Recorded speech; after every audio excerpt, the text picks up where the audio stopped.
Let's talk about streets. Imagine the nicest street you've ever walked in. I know that for me, these streets are in European cities and not necessarily in extremely ancient ones like, Rome or Bologna. It could also be more recent one like in Paris or Barcelona. They are all have five things in common. They are very nice to walk in. They all have trees. They have retail and lots changes as you walk and pass by. They don't prioritize the car and they have people, lots of people. And this is an important one because people are attracted to places where other people go to.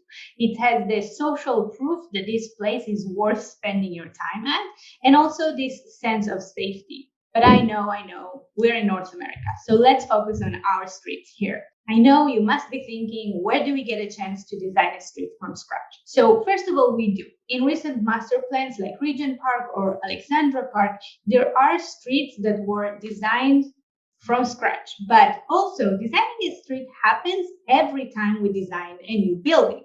So how do we define a street?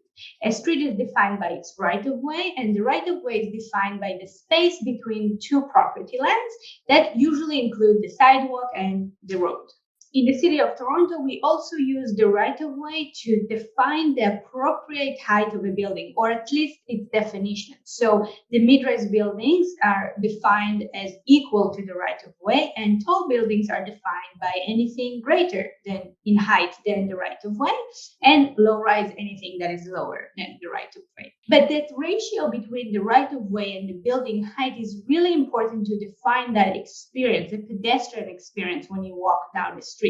Or because these buildings or these walls, these street walls, create and define the street just like any wall would define a room in our house. So having a very wide street with a generous setback and then low-rise buildings usually fits the character of the suburbs. Oftentimes, they don't even have a sidewalk or have a sidewalk only on one side of the street because they assume that people have no place to go in the suburbs, or at least won't use the sidewalk as much and will use their car to get out of the suburbs or any other places within the suburbs. That's why they prioritize the car. Which leads me to the next topic, street widths. At the beginning of the video, I mentioned few recent master plans that had the opportunity to design streets from scratch. So let's take one as an example, Regent Park. So let's take a walk at Regent Park. I'm here on Dundas Street East, turning right to Regent Park Boulevard. Now, this is a beautiful, well-designed landscape. However, without any substantial retail at grade, there's really not much to do to enjoy this generous wide street. The building face to building face in this street is 33 meter wide.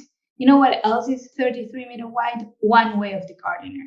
And that's one of the challenges with master plans or designing streets in general, resulting in really wide streets, too wide. According to the City of Toronto Development Infrastructure Policy and Standards, or DIPS, the narrowest street in their manual or guidebook is 16.5 meter wide. Now, not only that many residential streets could be even narrower, even this one is rarely being used.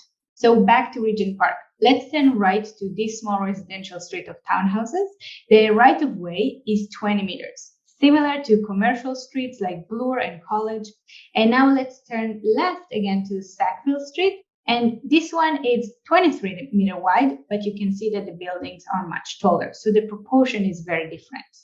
The aspects I covered so far are applicable to mixed-use streets, but the principles I covered are true to many of the residential streets we have. For residential streets, so I started the video with European examples, and I'll finish the video with one specifically from the Netherlands, the Woonerf. And we can't talk about streets without covering the Woonerf. Woonerf is a shared road, so cars are not excluded, but there are measurements in place to slow down speed significantly. It is so successful in residential streets that kids freely play in those streets, unlike the street in the suburbs that kids still play there until a car is arriving. But I wouldn't describe it as safe.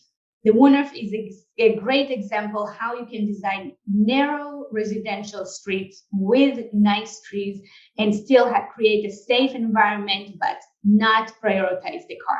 That's it for today. Thanks for watching.